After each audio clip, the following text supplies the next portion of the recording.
Hello friends, welcome to your very own favourite education channel जियर school.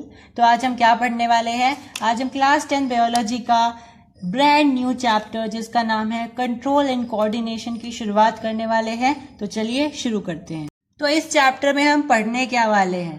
तो देखिए, chapter का नाम है कंट्रोल एंड कोऑर्डिनेशन। आपने फर्स्ट चैप्टर यानी लाइफ प्रोसेसेस में बहुत जो है लिविंग कैरेक्टरिस्टिक्स पढ़ी थी, लिविंग थिंग्स की कैरेक्टरिस्टिक्स पढ़ी थी, जिसमें आपने एक कैरेक्टरिस्टिक पढ़ी थी कि लिविंग थिंग जो है रिएक्ट करते हैं। अगर उन्हें कोई स्टिमुली दी जाए तो वो रिएक्ट करते हैं। अब ये स्टिमुली क्या होती है? अब देखिए, एग्जाम्पल से समझते हैं। आपने देखा होगा टच मी नॉट प्लांट जो है छुआ-छुई का, जिसे पेड़ बोला जाता है। अब ये जो छुआ-छुई का पेड़ होता है यानी टच मी नॉट प्लांट होता है, ये क्या करता है? अगर आप इसको टच करते हो तो ये बिल्कुल सुकड़ जाता है। अब ये सुकड़ता क्यों है, हम इसका पूरा मैकेनिज्म इस चैप्टर में आगे रीड करेंगे। बट अभी के लिए आप समझिए कि वो क्या कर रहा है, वो रिएक्ट कर रहा है। जैसे ही आपने उसको टच किया तो वो रिएक्ट करके वो सुकड़ गया। देखिए, कुछ इस तरीके से होता है हमारा प्लांट। जैसे आप इसको टच करते हो तो ये बिल्कुल, इसकी जो लीव्स हैं वो बिल्कुल सुकड़ जाती हैं। अब वो क्या करना चाह रहा है? ऐसा करके वो रिएक्ट करना चाह रहा है, ऐसा करके। लेकिन बहुत कम ऐसे प्लांट होते हैं जो कि इन स्टिमुलीज को शो करते हैं। बहुत कम प्लांट होते हैं। जैसे जो है हम बोल सकते हैं मूनफ्लावर होता है, सनफ्लावर होता है। मूनफ्लावर क्या करता है? रात में जब जो मून है वो निकलता है, तब जाकर के जो मूनफ्लावर है वो ग्लो होता है। और ऐसे ही सनफ्लावर कब होता है? जब हम बोल सकते हैं कि सन जो है निकलता है, तब जाकर के सनफ्लावर जो है ब्लॉसम होता है। तो इनके सारे क्या होते हैं? रिएक्टिविटीज होती हैं, यानी एक दूसरे को देख करके रिएक्ट करते हैं, एक दूसरे से रिएक्ट होते हैं। तो ये सारा जो बेस होता है, ये होता है स्टिमुली का। ये पर्टिकुलर स्टिमुलीज को एक तरीके से उनके कांटेक्ट में आने से पर्टिकुलर रिएक्शंस देते हैं।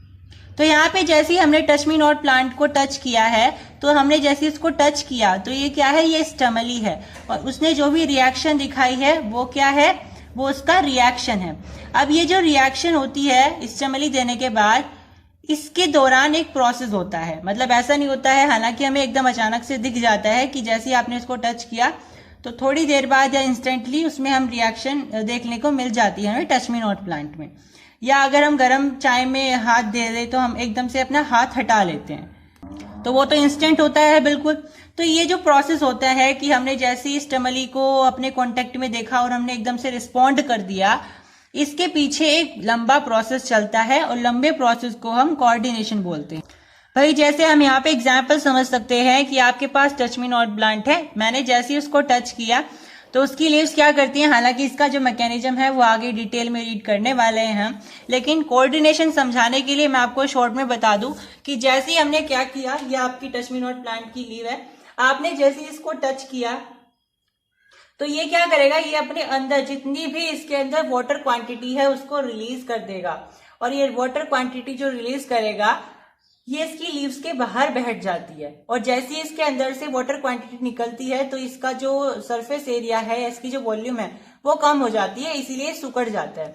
ठीक है, सिकुड़ जाता है। तो ये जो प्रोसेस है कि आपने इसको टच किया, उसके बाद जो उसके अंदर से वाटर था वो बाहर निकल गया, फिर ये जो वाटर था वो बाहर सरफेस के ऊपर बैठ गया, फिर थोड़ी देर बाद जो वाटर था वो अंदर चला भी जाएगा, है ना, थोड़ी देर बाद। तो ये जो प्रोसेस है इसको आप कोऑर्डिनेशन बोलते हो। मतलब कि हम ये बोल सकते हैं कि जिस समय आपने स्टिमुली दी है उसके बाद से उस समय तक, जब तक वो रिस्पॉन्ड नहीं कर रहा है, इतने समय को आप कोऑर्डिनेशन बोलते हो। यानी वो इतना क्या करेगा? वो कोऑर्डिनेशन करता रहता है। तो जैसा कि मैंने आपको एग्जाम्पल से बताया कि आपके जो टच मी नॉट प्लांट होता है उसकी सारी लीव्स, या जिस भी लीव्स को आपने उसको टच किया है, जिस भी लीव को, उसकी जो लीव है वो क्या करेगी? अपने छोटे छोटे पोर्स से जितना भी उसके अंदर वाटर क्वांटिटी है उसको बाहर रिलीज कर देगी। और इस तरीके से वो क्या कर जाएगा? वो सिकुड़ जाएगा, यानी कि वो रिस्पॉन्ड कर जाएगा। अब हमने यहाँ पे क्या देखा कि जो लीव थी, एक तो प्लांट है मेनली जो बॉडी है वो तो प्लांट है। अब प्लांट की जो एक ऑर्गन है वो क्या है? लीव है। और लीव के अंदर कौन कौन से ऑर्गन्स होते हैं? वो पोर्स हो गए। तो हम ये देख रहे हैं कि रिस्पॉन्ड करने के लिए वेरियस ऑर्गन्स यहाँ पे काम कर रहे हैं। तो जैसे हम स्टिमुलस देते हैं, स्टिमुली देते हैं किसी भी बॉडी को या किसी भी ऑर्गेनिज्म को, उसके जितने भी ऑर्गेनिज्म है वो उसको रिस्पॉन्ड करने में लग जाते हैं ताकि प्रॉपर सीक्वेंस में, प्रॉपर मैनर में उसको रिस्पॉन्स किया जा सके। और ये ध्यान रखने वाली बात है कि जनरली या मोस्ट ऑफ द केसेस में हम जो देखते हैं वो देखते हैं कि लिविंग थिंग्स के अंदर ही जो ये स्टिमुलस की प्रॉपर्टी है वो पाई जाती है। अब रिस्पॉन्स तो केवल लिविंग थिंग ही कर सकती है, लेकिन स्टिमुलस कोई भी हो सकता है। ठीक है, मैंने यहाँ पे क्या बताया उसका डिफरेंस समझने की कोशिश कीजिए। मैंने यहाँ पे बताया है कि स्टिमुलस आपका लिविंग थिंग भी हो सकता है, नॉन लिविंग थिंग भी हो सकता है। जनरली केसेस में हमें लिविंग थिंग देखने को मिलता है, लेकिन नॉन लिविंग थिंग भी हो सकते हैं, क्योंकि जैसे आप जो है मेडिसिन लेते हो तो मेडिसिन क्या है, वो स्टिमुलस ही तो है, और आपकी बॉडी क्या है, आपकी बॉडी रिस्पॉन्स करने वाली है। तो मेडिसिन क्या होगी यहाँ पे, स्टिमुलस। तो मेडिसिन क्या है, नॉन लिविंग थिंग है, लेकिन वो स्टिमुलस है। वहीं आपने जो है टच मी नॉट प्लांट को टच किया, तो आप जो है उसको टच करके उस एक तरीके से उसको स्टिमुलस दे रहे हो, तो आप क्या हो, लिविंग थिंग हो। तो यहाँ पे स्टिमुलस लिविंग थिंग हो गई। लेकिन रिस्पॉन्स कौन करेगा, रिस्पॉन्स हर केस में लिविंग थिंग ही करेगी, केवल लिविंग थिंग ही रिस्पॉन्स कर सकती है स्टिमुलस को। अब ये जो चैप्टर है ये आपको कंट्रोल और कोऑर्डिनेशन सिखाने वाला है कि कंट्रोल और कोऑर्डिनेशन किस तरीके से वेरियस लिविंग थिंग्स में होता है। तो लिविंग थिंग कौन कौन होते हैं भाई, प्लांट्स होते हैं, एनिमल्स होते हैं, और भी बहुत सारे होते हैं, लेकिन जनरली प्लांट्स होते हैं और एनिमल्स होते हैं। तो सबसे पहले हम देखने वाले हैं कि प्लांट में किस तरीके से कंट्रोल और कोऑर्डिनेशन होने वाला है। फिर उसके बाद हम देखेंगे कि जो आपके बड़े बड़े ऑर्गेनिज्म होते हैं, यानी कि आपके एनिमल्स होते हैं, उनमें किस तरीके से आपका कंट्रोल और कोऑर्डिनेशन होता है। अब आप मुझे ये बताइए, जैसे ही आप किसी कप में अपना हाथ डालते हो और उस कप में गर्म चाय है मान लीजिए, तो आप अपने हाथ को एकदम से हटा लेते हो, तो आप यहाँ पे किसका इस्तेमाल कर रहे हो, अपने नर्व सेल्स का। यानी कि जैसे ही आपने किसी भी गर्म चीज पे अपना हाथ लगाया तो आपने एकदम से वहां से हाथ हटा लिया। तो इसका मतलब ये नहीं है कि आपने एकदम से वहां से हाथ हटा लिया है, इसका मतलब ये है कि आपने वहां से जो हाथ हटाया है उसके पीछे एक पूरा कोऑर्डिनेशन है। यानी कि उस स्टेप में, आपके हाथ हटाने के स्टेप में आपका दिमाग भी इन्वॉल्व है, और आप क्या हो जाओगे, एकदम से होपलेस हो जाओगे। इसका मतलब आपके हॉर्मोन्स भी इन्वॉल्व हैं। तो हम ये जान गए यहाँ से कि किसी भी स्टिमुलस को या स्टिमुली को रिएक्ट करने के लिए या रिस्पॉन्स करने के लिए आपको या तो हॉर्मोन्स की जरूरत होती है या फिर आपको नर्वस सिस्टम यानी नर्व सेल्स की जरूरत होती है। अब देखिए, बेचारे प्लांट्स के पास तो नर्व सेल्स नहीं होते हैं, उनके पास दो ऑप्शन है, या तो वो हार्मोन से अपने जो है ये सब काम करे, कंट्रोल और कोऑर्डिनेशन का, या फिर इलेक्ट्रिक इम्पल्स से। भाई इलेक्ट्रिक इम्पल्स हमारे जो यहाँ पे बॉडी में होती है वो इलेक्ट्रिक इम्पल्स नर्व सेल्स के थ्रू होती है, लेकिन इनमें जो प्लांट्स में इलेक्ट्रिक इम्पल्सेस होती है वो अलग होती हैं। जैसे कि आपने टच मी नॉट प्लांट को जैसे ही टच किया था वो मुरझा गया था। अब इसमें हार्मोन की तो कोई इन्वॉल्वमेंट है नहीं, इसका मतलब यहाँ पे कहीं ना कहीं इलेक्ट्रिक इम्पल्सेस इन्वॉल्व हैं। तो प्लांट्स में जहां पे हार्मोन काम नहीं करेंगे वहां पे इलेक्ट्रिक इम्पल्सेस काम करती है, लेकिन वो इलेक्ट्रिक इम्पल्सेस बहुत अलग होती है डेट कंपैरिजन टू द ह्यूमन वाली इम्पल्सेस। अब ह्यूमन के इम्पल्सेस क्या होते हैं वो आगे हम चैप्टर में पढ़ेंगे, अभी के लिए आप इतना समझ लीजिए। तो प्लांट के पास जनरली क्या ऑप्शन बचा, बस हॉर्मोन्स का ऑप्शन बचा। यानी कि प्लांट के पास क्या होते हैं, हॉर्मोन्स होते हैं किसी भी स्टिमुली को रिस्पॉन्स करने के लिए। अब जनरली तो प्लांट बहुत कम रिस्पॉन्ड करते हैं, जैसा कि मैंने आपको स्टार्टिंग में ही बताया, बट फिर भी वो थोड़ा थोड़ा सा स्लोली जो है आपको रिएक्शन दिखाते रहते हैं। जैसे कि प्लांट क्या कर रहे हैं, लगातार ग्रो हो रहे हैं, तो ये भी क्या है, ये रिस्पॉन्स है, क्योंकि प्लांट को लगातार स्टिमुलीज मिल रही है। वो स्टिमुलीज किसके रूप में है भाई, सनलाइट, अपनी जो सन है वो सनलाइट दे रहा है, पानी अपना वाटर दे रहा है, मिनरल्स आपकी मिट्टी में से मिल रहे हैं उसको। तो ये सारे के सारे क्या है, ये सारे के सारे स्टिमुलस ही तो है। तो इन स्टिमुलस की हेल्प से ही वो क्या कर रहा है, वो ग्रो कर रहा है। तो उसकी जो ग्रोथ है वो एक तरीके से इन सारे स्टिमुलस की रिएक्शन है, या आप बोल सकते हो इन सब का रिस्पॉन्ड वो कर रहा है। तो यहाँ पे आपको एक इंपॉर्टेंट टर्म ध्यान रखनी है जिसका नाम है फाइटोहॉर्मोन्स, जिसका मतलब होता है प्लांट हॉर्मोन्स। मतलब कि प्लांट हॉर्मोन्स के लिए आपने एक स्पेशल नाम दिया है जिसका नाम होता है फाइटोहॉर्मोन्स। अब प्लांट के पास बहुत सारे हॉर्मोन्स होते हैं, उनको आगे हम पढ़ेंगे, बट उससे पहले समझ लीजिए कि डोरमेंसी क्या होता है और ब्रेकिंग ऑफ डोरमेंसी क्या होता है। तो इसको आप एग्जाम्पल से समझिए। मान लीजिए आपके पास क्या है, आपके पास कोई सीड है, कोई भी बीज है। अब वो ऐसे ही पड़ा हुआ है, ना तो उसे कोई फेवरेबल कंडीशन मिल रही है ग्रो होने की, मतलब आपने उसे ऐसी जगह पे रखा हुआ है, ना तो उसे वहां पे नमी मिल रही है, ना ही वहां पे उसे ह्यूमिडिटी मिल रही है, ना ही वार्मथ मिल रही है, ना सनलाइट मिल रही है, ना मिट्टी की प्रेजेंस है। तो वो क्या करेगा, वो कभी भी वहां से ग्रो नहीं कर पाएगा। ठीक है, यानी कि वहां से कभी भी उसमें से क्या नहीं निकलेंगे, छोटे छोटे से ट्विग्स नहीं निकलेंगे। तो इसका मतलब क्या है, वो अपने डोरमेंट स्टेट में है। डोरमेंट स्टेट मतलब इनएक्टिव स्टेट में है या रेस्टिंग स्टेट में है, जहां पे उसका जो मेटाबॉलिज्म है वो बिल्कुल स्टॉप हो गया है। क्योंकि मेटाबॉलिज्म कैसे जो है एक्टिव हो सकता है, अगर इसके अंदर वाटर चला जाए या दूसरे जो मिनरल्स है वो इसके अंदर चले जाएं। अब वो कैसे जाएंगे भाई, जैसे ही आप इस बीज को इसकी रिक्वायर्ड या फेवरेबल कंडीशंस दोगे, तो जो इसकी बाहर की स्किन है ये क्या करने लगेगी, ये टूटने लगेगी, और इसके अंदर का जो भी जो स्टार्च भरा हुआ है, जो भी हम बोल सकते हैं इंपॉर्टेंट जो मिनरल्स भरे हुए हैं जिससे वो ग्रो करेगा, वो सारे क्या करना स्टार्ट कर जाएंगे, वो सारे के सारे एक्टिव होना स्टार्ट हो जाएंगे और फिर यहां से एक प्लांट निकल जाएगा। लेकिन ये जो मेटाबॉलिज्म है, कौन सा मेटाबॉलिज्म, इसके अंदर जो स्टार्च भरा हुआ है वो कब जो है इस प्लांट में बदलेगा, वो तब बदलेगा जब इसके अंदर क्या चला जाए, इसके अंदर पानी चला जाए और बाकी जो मिनरल्स हैं और बाकी के जो भी इंपॉर्टेंट कंपाउंड्स होते हैं, इंपॉर्टेंट हम बोल सकते हैं न्यूट्रिएंट्स होते हैं, वो चले जाएं। तब जाकर के ये इसका इनएक्टिव स्टेट टूट सकता है और ये एक्टिव स्टेट में आ सकता है। तो इतने अगर इसे हम ये सारी कंडीशंस, ये सारी फेवरेबल कंडीशंस नहीं देंगे तो इतना ये कौन सी कंडीशन में कहलाएगा, ये इनएक्टिव कंडीशन या बोल सकते हैं डोरमेंट कंडीशन में कहलाएगा। इसी को हम डोरमेंसी बोलते हैं। तो डोरमेंसी क्या होता है, जब आप किसी बीज को या फिर किसी भी चीज को आप उसकी फेवरेबल कंडीशन ना दे करके उसका मेटाबॉलिज्म बिल्कुल स्टॉप कर दो। मेटाबॉलिज्म स्टॉप करने का मतलब मैं फिर से बता दूं, यानी कि आप उसकी ग्रोथ को वहीं के वहीं स्टॉप कर रहे हो या फिर उसकी ग्रोथ को होने ही नहीं दे रहे हो, आप उसको इनिशियलाइज ही नहीं होने दे रहे हो, स्टॉप तो क्या ही करोगे। तो आप किसी बीज को मेटाबॉलिज्म कैसे उसका जो मेटाबॉलिज्म है कैसे स्टार्ट कर सकते हो, उसको उसकी फेवरेबल कंडीशंस दे करके। क्योंकि बीज के अंदर जो भी पूरा का पूरा जो है उसके अंदर सैप भरा हुआ है, सैपलिंग्स भरी हुई है, वो सारी की सारी प्लांट के रूप में कब निकलेंगी, जब उससे रिक्वायर्ड कंडीशंस प्रोवाइड कराई जाएंगी। और अगर आप ये सारी से इंपॉर्टेंट कंडीशंस प्रोवाइड करा देते हो तो आप उसको ब्रेकिंग ऑफ डोरमेंसी बोल दोगे। तो यहाँ पे वही लिखा है, to break down dormancy requires favorable conditions like for a dormant seed, warmth, water, sunlight are called germination or breaking of dormancy।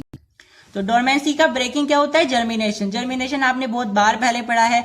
Germination क्या होता है भाई, आपके पास क्या था, आपके पास एक छोटा सा बीज था, आपने क्या किया, उसे मिट्टी में दबा दिया, फिर आपने उसे पानी दिया, सनलाइट दी, बढ़िया मिनरल्स दिए, खाद दिया, तो वो क्या करने लगेगा उसका बीज, उसके बीज में से छोटा सा ट्विग्स निकलेंगे, फिर वो ट्विग्स धीरे धीरे पौधे में बदल जाएंगे, वो पौधा धीरे धीरे पेड़ में बदल जाएगा।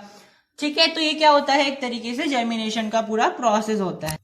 तो जर्मिनेशन का जो प्रोसेस है वो कहां से शुरू होता है, ब्रेकिंग ऑफ डोरमेंसी, यानी कि आपको पहले डोरमेंसी को तोड़ना पड़ेगा तभी तो आपकी जर्मिनेशन होगी। क्योंकि अगर आपके बीज में से वो ट्विग्स ही नहीं निकलेंगी तो आपका पौधा कहां से हो जाएगा। तो अगर आपको अपना जर्मिनेशन स्टार्ट करना है अपने प्लांट का, तो आपको क्या करना पड़ेगा, उसकी डोरमेंसी को खत्म करना पड़ेगा। और डोरमेंसी कैसे खत्म की जा सकती है, उसकी सारी की सारी फेवरेबल कंडीशन को प्रोवाइड करा के। अब देखिए, जो आपकी ग्रोथ होती है प्लांट की, यानी कि जो आपका पूरा का पूरा फाइनल स्टेज तक का जो प्रोसेस होता है जर्मिनेशन का, उसको आप प्लांट की ग्रोथ बोल देते हो। तो ये जो प्लांट की ग्रोथ होती है ना, इसकी 3 स्टेजेस होती है। वो 3 स्टेजेस कौन कौन सी है, सबसे पहली होती है सेल डिवीजन, दूसरी होती है सेल एनलार्जमेंट और तीसरी होती है सेल डिफरेंशिएशन या सेल स्पेशलाइजेशन। अब इनका मतलब क्या होता है, देखिए आपके पास क्या है, आपके पास वो सीड है, उसके अंदर क्या भरा हुआ है, सैपलिंग भरी हुई है। अब ये जो सैप है यानी कि एक लिक्विडी टाइप का मटेरियल भरा हुआ है, डेट्स इट। तो उसमें से क्या होगा, वो जैसे ही आप उसे फेवरेबल कंडीशन दोगे, वो लिक्विड क्या हो जाएगी, वो एक ट्विग में बदल जाएगी। अब ये लिक्विड ट्विग में पता है कैसे बदली, एकदम से नहीं बदल गई। उस लिक्विड के अंदर क्या है, छोटे छोटे से सेल्स हैं। अब वो सेल्स क्या करेंगे, आपस में डिवाइड होंगे और सेल आपस में डिवाइड होने के बाद आपको एक ट्विग बना करके देंगे और वो ट्विग फिर फर्दर उसके जो सेल्स हैं वो डिवाइड होंगे, आपको फिर पूरा का पूरा प्लांट मिलेगा। यानी कि आपके पास मान लीजिए ये सेल था तो ये क्या होगा, ये इलोंगेट होगा और ये फिर आपको 2 सेल बना करके दे देगा। फिर ये ऐसे ही 2 सेल बनाएंगे, आपके पास ऐसे मल्टीपल सेल्स बनकर तैयार हो जाएंगे और ये सेल्स क्या हो जाएंगे, फिर ये सेल्स आपस में मिल करके एक लीव बनाएंगे या आपके प्लांट का कोई ऑर्गन बनाएंगे। ठीक है, तो सेल डिवीजन क्या होता है, सेल डिवीजन होता है जब आपके पास कोई भी प्लांट है, बीज से स्टार्ट क्यों कर रहे हो, पहले वहां से भी स्टार्ट कर सकते हो, कहीं दूसरे स्टेज से भी स्टार्ट कर सकते हो। जैसे कि आप बोल सकते हो आपके पास प्लांट होता है, प्लांट के पास इतनी सारी पत्तियां होती हैं, तो वो इतनी सारी पत्तियां कहाँ से आई, इतनी सारी पत्तियां इसलिए तो आ रही है क्योंकि सेल की डिवीजन हो रही है लगातार। ठीक है, आज अगर ये सेल है, एक सेल है, तो ये कल को क्या हो जाएगा, इलोंगेट हो जाएगा और फिर डिवाइड हो जाएगा। एकदम से होते हैं, ऐसा नहीं है आज ये है कल ये तो मैंने बताने के लिए बताया आपको। तो ये क्या होता है, आपके जो सेल हैं वो लगातार डिवाइड होते रहते हैं। अब जैसे कि मैंने आपको बताया था, ऑर्गेनिज्म 2 तरीके के होते हैं। ठीक है, एक होते हैं यूनिसेलुलर, होते हैं मल्टी सेलुलर, है ना, मोलिक्यूलर भी होते हैं और बिल्कुल माइक्रो वाले भी होते हैं जिनको आप माइक्रोस्कोप की मदद से देखते हो। लेकिन एक मल्टी सेलुलर वाले होते हैं एक कैटेगरी के, उसमें प्लांट आते हैं, उसमें एनिमल्स भी आते हैं। तो ये मल्टी सेलुलर पता है कैसे बने, एक सेल था हमारे पास, उस एक सेल से हम जो है डिवाइड हो के इतने बड़े बन गए हैं। ठीक है भैया, आप सब जानते हो ह्यूमन बीइंग कैसे बनते हैं। ह्यूमन बीइंग भी स्टार्टिंग में क्या होते हैं, जाइगोट की फॉर्म में होता है, एक सेल होता है जाइगोट, वो एक सेल डिवाइड हो के इतना आपकी एक बेबी की फॉर्म में आ जाता है। तो आप जो जन्म लेते हो वो एक बड़े से बेबी की उस फॉर्म में लेते हो। अब आप बोलोगे बेबी को बड़ा बोल रहे हो, तो बेबी बड़ा ही है in comparison to that cell जिससे आपने इनिशियलाइज किया था, क्योंकि आपकी शुरुआत किससे हुई थी, उस जाइगोट से हुई थी। ठीक है, जाइगोट कैसे बना था, एग से और स्पर्म की फर्टिलाइजेशन से, उसके बाद आपके पास एक जाइगोट बना था। अब वो जाइगोट कौन है, आप ही तो हो। तो उस जाइगोट का क्या हुआ, फिर फर्दर सेल डिवीजन हुआ, उस सेल डिवीजन से डिवाइड होता चला गया, आपका पूरा का पूरा एक बॉडी बन गई और आप बेबी की फॉर्म में आ गए। राइट, ऐसे क्या होता है, ऐसे ही प्लांट में होता है। प्लांट में क्या होता है, ऐसे ही सेल्स होते हैं प्लांट में भी, वो धीरे धीरे डिवाइड होते हैं और प्लांट भी इतना बड़ा मैसिव रूप ले लेता है जैसा कि आप देखते हो। अब ऐसा तो है नहीं सेल डिवाइड होकर के बिल्कुल वहीं रुक जाएंगे, अब उनका क्या होगा, एनलार्जमेंट होगा, क्योंकि वो ग्रो करेंगे, है ना। तो सेल का क्या होता है, उसके बाद एनलार्जमेंट होता है, उसके बाद सेल डिफरेंशिएशन या सेल स्पेशलाइजेशन होता है। भाई स्टार्टिंग में क्या होता है, सारे सेल लगभग एक जैसे दिखाई देते हैं, लेकिन फिर धीरे धीरे अपने फंक्शन के अकॉर्डिंग वो अलग अलग एरिया में जाकर लोकेट होने लगते हैं, डिफरेंशिएट होने लगते हैं। अब इससे क्या होता है, अलग अलग सेल का ना अलग अलग काम होता है। आप सभी को पता होगा मल्टी सेलुलर जो ऑर्गेनिज्म होते हैं उनके अंदर बहुत सारे सेल्स होते हैं, तो उनके अंदर बहुत सारे काम भी होते हैं करने के लिए। भाई यूनिसेलुलर में क्या है, एक ही सेल होता है, उसी सारे काम करने हैं, तो कोई इसमें फालतू का है नहीं कि हम दूसरे सेल्स को दूसरा काम देंगे। पर हमारे जो मल्टी सेलुलर ऑर्गेनिज्म होते हैं उसमें बहुत सारे सेल्स होते हैं, तो उन सारे सेल्स को ना कुछ काम करना पड़ता है। तो उनके काम के आधार पर उनको डिवाइड कर दिया जाता है कि तुम ये वाले सेल हो, तुम ये वाले सेल हो। जैसे कि हम ह्यूमन बॉडी का एग्जांपल दे सकते हैं कि जो हमारे दिमाग में सेल्स पाए जाते हैं उनको आप नर्व सेल्स बोलते हो, या फिर आप इसको न्यूरॉन भी बोल देते हो। तो आपके दिमाग में पाए जाने वाले नर्व सेल हो गए, ठीक है। इसी तरीके से अलग अलग होते हैं, मसल सेल्स अलग हो गए, ठीक है, लीवर सेल्स अलग हो गए। तो हर एक सेल अलग अलग तरीके के होते हैं। जैसे कि आप बोल सकते हो जो मेल रिप्रोडक्टिव सेल्स होता है वो कौन सा होता है, स्पर्म हो गया। तो ये सारे क्या है, ये अलग अलग सेल है और ये अलग अलग जगह पाए जाते हैं, अलग अलग लोकेशन में होते हैं। तो प्लांट में भी ऐसे ही होता है, सबसे पहले सेल डिवाइड होगा, फिर वो इनलार्ज हो जाएगा और फिर उसकी अलग अलग जगह उसको बता दी जाएगी कि भाई तुम लीफ में रहोगे, रूट में रहोगे या कहाँ रहोगे, क्योंकि उनके भी तो अलग अलग सेल्स हैं। रूट वालों का काम अलग होता है, सेल्स का जो आपके वहां पाए जाते हैं, स्टेम में पाए जाते हैं उनका अलग होता है, लीफ में पाए जाते हैं उनका अलग होता है। क्योंकि जो लीफ में पाए जाते हैं वो क्या करेंगे, वो सनलाइट ट्रैप करेंगे। जो रूट में पाए जाते हैं वो क्या करेंगे, वाटर को ट्रैप करेंगे, वाटर को एब्जॉर्ब करेंगे। तो हर एक सेल का क्या है, अलग अलग फंक्शन है, तो इसीलिए उनको लोकलाइजेशन दे दी जाती है कि तुम यहाँ पे रहोगे, यहाँ पे अपना काम करने वाले हो। और ऑफ कोर्स जैसा कि मैंने आपको बताया कि जो आपके प्लांट होते हैं उनके पास एक ही चारा होता है ये सारे काम करने का, वो होते हैं उनके प्लांट हार्मोन्स, ठीक है। फिर आप कहोगे ये कौन सी स्टिमुलस है। मैंने भाई बताया आपको, जैसे आपने प्लांट है आपके पास, आपने उसको पानी दिया है तो वो भी क्या है, वो स्टिमुलस है, क्योंकि प्लांट क्या करेगा, उसको एब्जॉर्ब कर लेगा। तो उसका जो एब्जॉर्ब करने का प्रोसेस है वो क्या है, उसकी रिस्पॉन्स है, यानी कि उसका रिएक्शन है उसका। दैट मीन्स वो आपके पानी देने पर रिस्पॉन्ड कर रहा है। अब ये जो इतना सारा काम कर रहा है प्लांट के लिए कौन है, ये उसके हॉर्मोन्स हैं। तो बेसिकली वैसे तो प्लांट के हार्मोन बहुत सारे होते हैं, इनके आप सब डिविजन्स कर सकते हो, लेकिन मेजरली प्लांट के केवल 4 हार्मोन्स होते हैं। उसमें से सबसे पहला होता है ऑक्सिन, दूसरा होता है जिबरेलिन्स, तीसरा होता है साइटोकिनिन और चौथा होता है एब्सिसिक एसिड, जिसको आप ABA से एब्रेविएट करते हो। अब इन सारों को हम अगली वीडियो में पढ़ने वाले हैं, तो तब तक के लिए stay tune to the channel, subscribe the channel for sure and like the session as well.